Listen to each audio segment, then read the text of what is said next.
Hello again. Here we are with another game review. Game this time around is Ori and the Will of the Wisps. So let's get started. Ori and the Will of the Wisps is a sequel to Ori and the Blind Forest. It keeps with the naming scheme of having a name that only tangentially relates to the subject matter. As in, Ori is there, and there's some wisps and some forest involved. Whether or not the forest is blind or the wisps are rather willful is unimportant. Now, I might as well get this out of the way at the beginning. I say sequel, but that's not really what it feels like. It feels more along the lines of a remake than a sequel. Now, that's not a bad thing. It's still leagues above most of the common AAA posh that comes out nowadays. But I just can't quite shake the feeling that this is the game Moon Studios wanted to make initially. Now, this isn't insider information or anything. It's just a feeling. No. Anyway. Whatever. The game is a clear improvement over the previous game.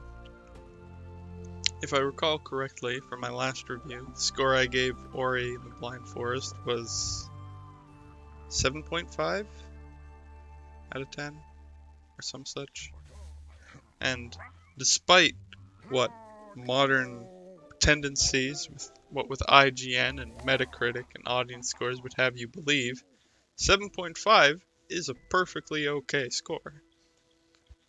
In fact, let's put it like this. Anything above a 7 is a game you should definitely play. Alright? 6 is like tentative. 5 is, like an extreme acquired taste. Anything below that has like severe technical issues. So it'd be best to take purchases like that with a grain of salt. But in any case, even though it had a 7.5, its bonus points gave it a 9 something, so don't worry about it. The score was fine. So, now that you know, remember that score, me saying that this one is basically the same game, except better, the score would obviously be about the same, right? Or better. Well, let's find out. Let's start with the easy bit, the graphics. The graphics remain amazing and have even improved over the last one. For example, all of the character models this time around are 3D, allowing for dynamic movement with character animations, as well as subtle details that weren't possible with simple sprite sheets before. For example, the spider in the trailer, the model for the spider's like skeleton and the like spores on its back are given separate animation trees, so that when things happen, they move independent of each other, giving it a more lifelike feel. And this is given to like certain pieces in the background and whatnot, how everything animates separately of each other instead of just, here's the skybox, here's the foreground, done. It's like these are leaves in the foreground, here's some vines, there's a little bit of water in a puddle. But these small details compound to create a living, breathing game world. And honestly, if I were to, say, get into an argument about whether or not games are art, this would be my opening salvo, so to speak. Because it is an amazing representation of what gaming is able to accomplish when people put their minds to it. Well, I mean, graphics is pretty cut and dry. I don't really need to go into it a bit more. You've seen it. Now, scores. Animation, amazing. I would even say perfect this time around. I had no complaints whatsoever. So 10 out of 10. Art style, also great. Some areas of the game are particularly vibrant. Think in the Luma pools, for example, very colorful. And it's a very good juxtaposition to, say, the Silent Wastes. It's all gray and washed out. And it's good to have juxtaposition in a game where it's basically an art showcase.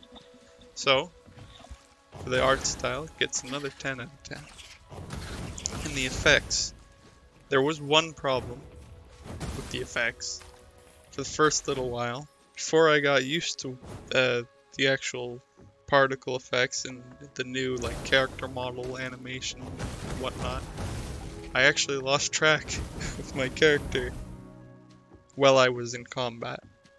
Now maybe that's just me and my like decaying, rotten eyeballs, but who knows? Maybe it's an actual problem. Probably not, but I'm not going to take a point away. So that the particle effects are still 10 out of 10. So that gives graphics a perfect score. Wow. I mean, who would have thought, right? It's nonsense. Ori getting a perfect score in the graphics category? Crazy. Moving right along to one of the more contentious and subjective pieces of the game, the story. Now, as I said before, this game feels a bit more like a remake than a sequel, and that mostly comes from the story. The broad strokes of the story are largely the same, despite being in a completely separate area from the first game. I mean, most of the areas feel the same too, but that's fine, I guess. However, based on the ending, that might be intentional. So, no points are gonna be taken away for samey areas. I'm not gonna spoil the ending in this review, don't worry. Don't need to like skip ahead suddenly. Please, I need that watch time. But the main villain, in air quotes, if you could consider her that, Shriek, is a giant bird of some sort, much like the last game. What you're doing is running around collecting pieces of a tree, just like the last game. And you're doing it for personal reasons off the start, and it evolves into wanting to help everyone else, just like the last game. But again, it's not that important. So, Shriek is a strange demon owl hybrid creature that is angry for being bullied this one time and being the orphan of some unexplained accident or some sort. So, you know, Shriek basically has reverse Batman syndrome. Unlike the first game, however, Shriek, unlike Kuro, is not the direct cause of the problems this time. Rather, a victim, like everyone else. The closest thing to a main villain in this game, actually, would be the inevitability of death and decay of all life in existence, which is rather bleak and depressing for a game as colorful and vibrant as Ori. But leaving that aside, the pacing of the game is much better than before. For the first part of the game, you have a very personal and clear goal in your intentions to explore this new area, and it gradually evolves into fixing everyone else's problems. Because, you know, you're a good person. However, this may be a bit cynical, but the way it's presented, it's implied that you, the player, or Ori, if you prefer, wouldn't care about the problems of other people if you weren't clearly getting or getting something for yourself out of it. Now, I can't tell if that's genius deconstructive narrative or a simple, cheap way to drive the plot forward, but I'm kind of dancing around the issue here, so I guess I should just make my opinion clear. Did I like the game? Yeah, it was good. Story was pretty good, better than the last one. Could it have been done differently? Also, yes. I mean, you know, hindsight's 20/20 and all, but I mean, this is important to get this opinion out there because, okay, slight spoiler warning. There's likely going to be a sequel. The way that the game ends gives the impression that there will be a third one. So, there you go. If you ignored my spoiler warning and listened to that, you have something to look forward to in another 4 years. So,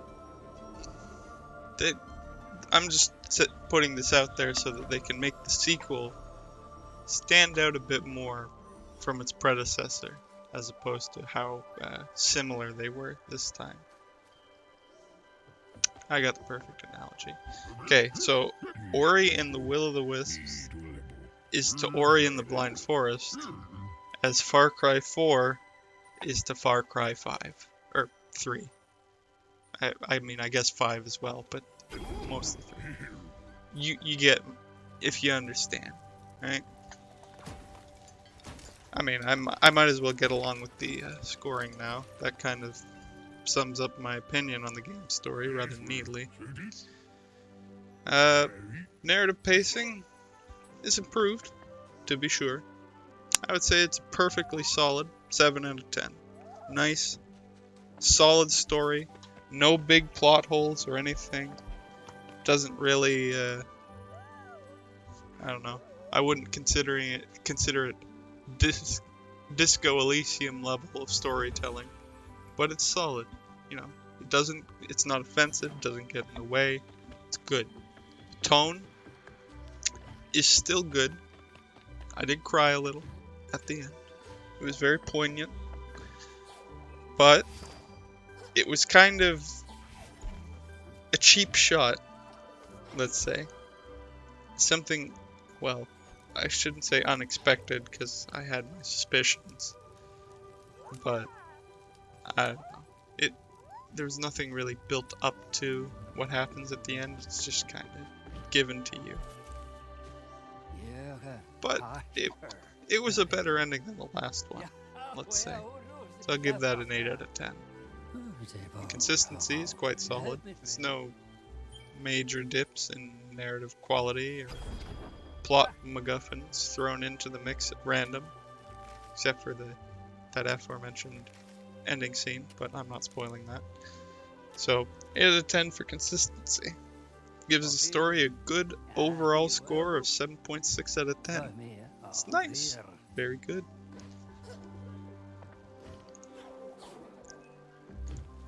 Alright, moving right along to gameplay, which is what I would say is the biggest improvement since the last game.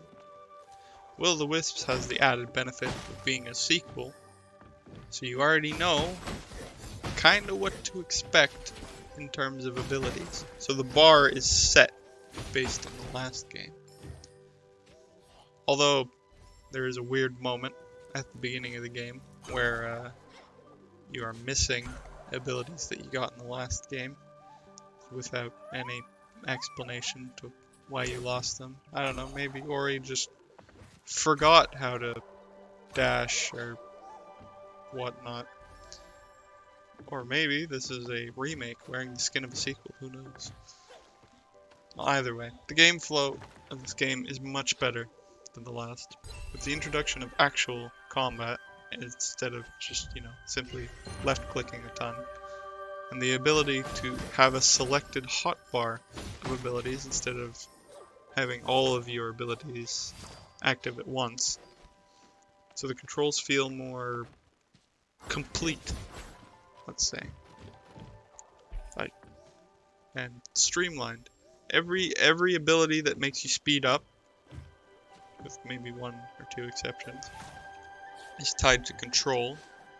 Shift is glide, left click E and R are combat.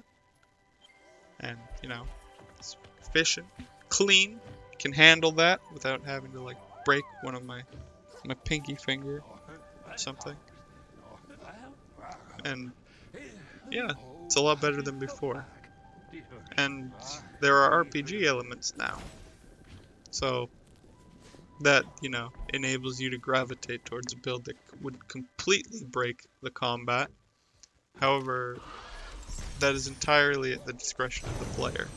And the game flow otherwise is very natural and fair.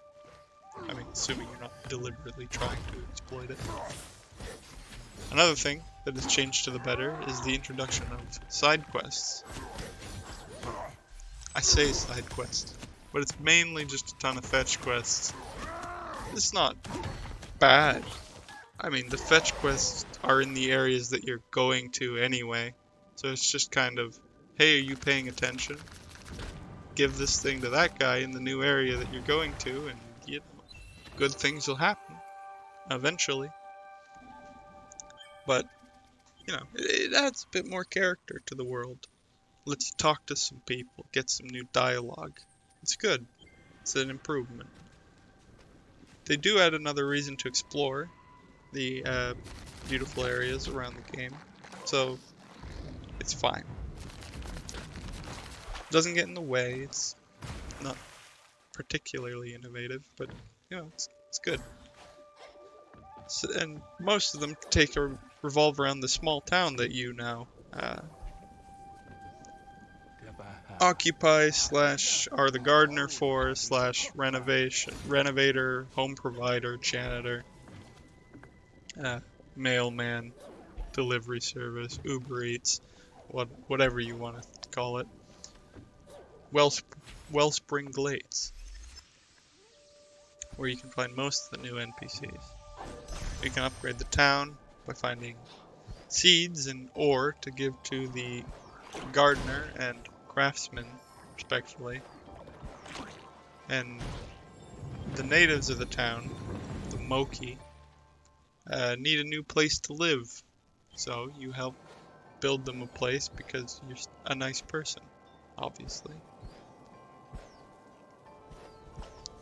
But that's enough about side quests. The new gameplay elements, namely the grappling hook, is so smooth and natural addition to the gameplay. It's hard to believe how I managed to play without it. While some abilities, let's say the throwing star, are a bit underwhelming, and I don't think I used it once in the entire game. Maybe that's just me. I mean, I tried it. I didn't use it in combat.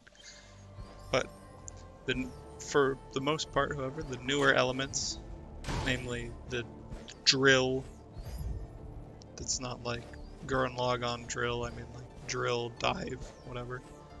The bow, the spear, etc., are all welcome additions to the form. Yeah. They give the gameplay the dynamic feel that it needed compared to the last game. Oh, before I forget, there are actual boss fights now, in addition to the escape sequences, which lends a certain diversity to the end of areas. Instead of it being an escape sequence every time, it can mix it up with a boss fight and an escape sequence, for the most part. all in all, the gameplay feels more like a game instead of a sightseeing tour that was the last game. I don't mean to be rude. I mean, like, museums and art galleries clearly exist, so it isn't a bad idea. But, okay. Again, I know that sounds like a backhanded compliment, but I am being quite sincere. I have nothing against the previous game. It's just, this one is better in almost every aspect. I mean, that's what a sequel should be. Obviously. But essentially the way it feels now is that you don't have to play the previous game at all. Since, going back to the story a little bit, the story of the previous game doesn't matter. Like, it's completely inconsequential to the game. Sure, some characters carry over, but you can just assume that they were there from the beginning, and there you go. Problem solved. The gameplay is simply a better version of the old one. So, yeah, I'm kind of making the same point over and over again, so let's just move on to the scores. Let's talk about challenge. Now, this might be a bit odd to rate, considering that I have played the previous game recently and was used to the controls already. But to put it into perspective, some of the escape sequences in the previous game, I died 20 times or more. Probably 30 times at max. But some of the ones in this one I completed on my first try. Now, I don't know if it's because they made the escape sequences shorter and easier, but it certainly feels that way. Maybe because you can move faster now with all of the new movement abilities. But I feel like the challenge has been toned down. Just a tad. Maybe to make it more accessible to a broader audience, but there's nothing wrong with that. Ori's identity wasn't in its challenge anyway. It was certainly there, but it wasn't the main focus. So, let's say the challenge. It's got a good 8 out of 10. It's perfectly fine. It's pretty good, 8 out of 10. Keep it fair. Also, the game is definitely longer than the previous one. I think I clocked in at about double the playtime. So that may have something to do with it. A lot more time to get used to the abilities. With extra playtime and all. So button complexity, as I mentioned, is a great improvement over the previous game. It's much less awkward, from what I remember. So, 9 out of 10. It's good. Skill ceiling is also a 9 out of 10. There's some things you can do with your shards to raise or lower the skill ceiling. However, if you are doing a shardless run, that, astronomically raises the skill ceiling. Or, a few videos that I've already seen. Ori and the Will of the Wisps, every boss, hard mode, no damage, 100%, gone sexual, gone wrong, that kind of video. I'm not dissing that. That takes real skill to pull off, and I'm impressed. It's just it didn't take too long for those to come out. But yeah, skill ceiling's 9 out of 10. So that leaves gameplay with a final score of 8.6 out of 10. It's a big improvement over the last game. It's pretty good. Now, we just got one more category to go in. Moving on to sound.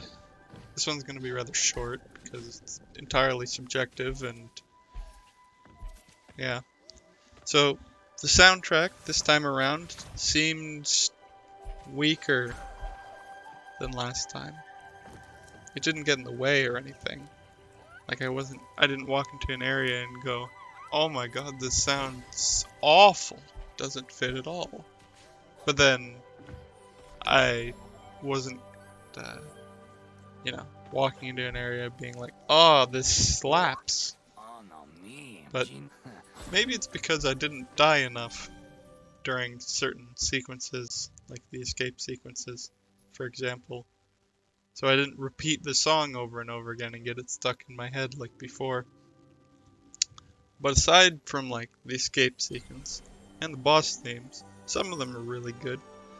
They, most of the soundtrack is kind of like background music, not elevator music. Still good, but it's more toned down than before. However, this could be because the gameplay is now more diverse. You tend to focus more on what you're doing rather than what's going on around you and listening to the music. It's in no way bad. So, yeah, at no point did I think, wow, that music for that boss fight was like awful, really took me out of it. But then it isn't quite as good as, oh, walking into this area like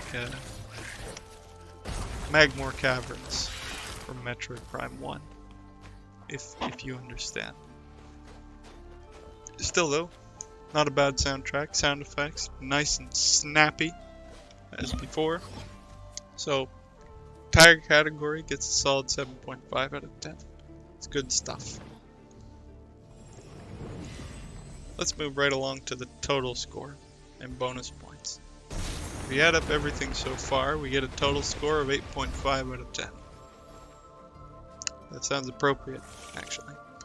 Now, before, I gave bonus points to the game based on the studio that made the game, the circumstances surrounding its creation, and the price.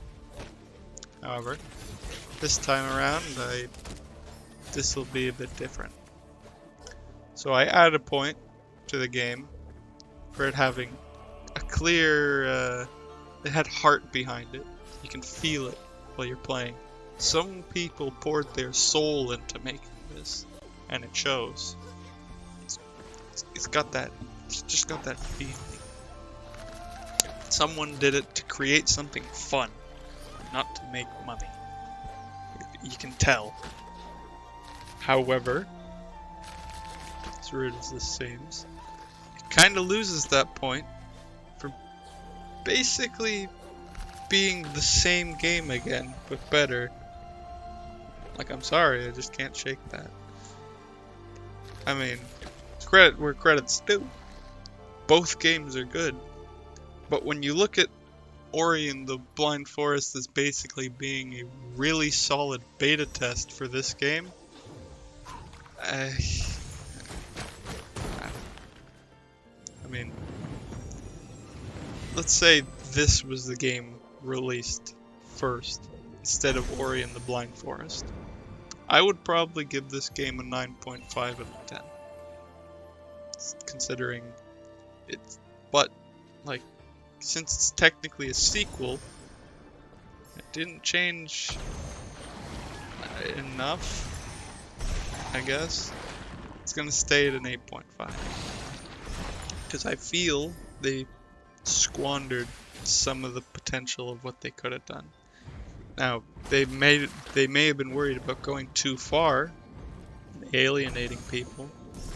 So now let's say for the sequel coming after this one, it goes Ori and the Blind Forest sets up the art style, but it's got weaknesses places. Will of the Wisps improves the gameplay greatly, and the art style just got a bit better.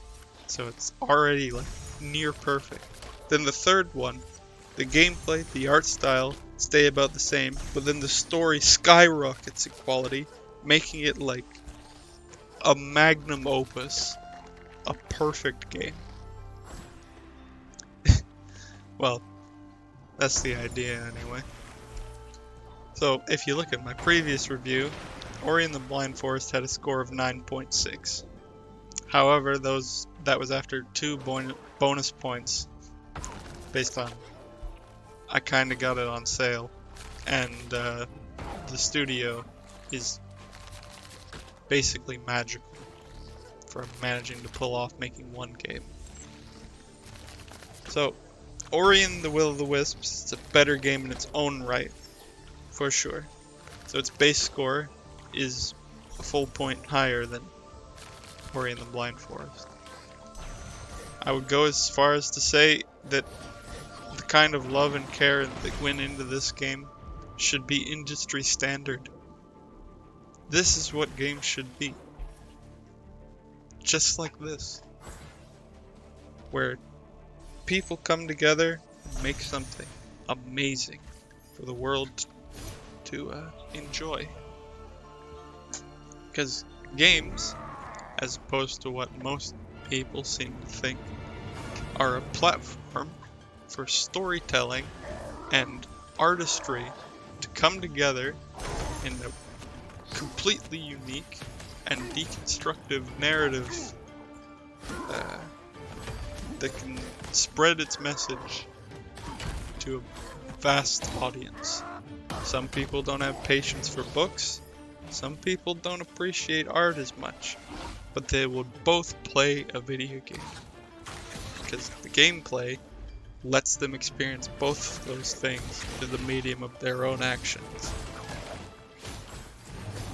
I'm getting a bit philosophical, but let's say if I'm being a bit harsh in my review, it's only because I am dreaming right now of the inevitable sequel being perfect based on some of the criticisms that may or may not see the light of day buried in my tiny YouTube channel.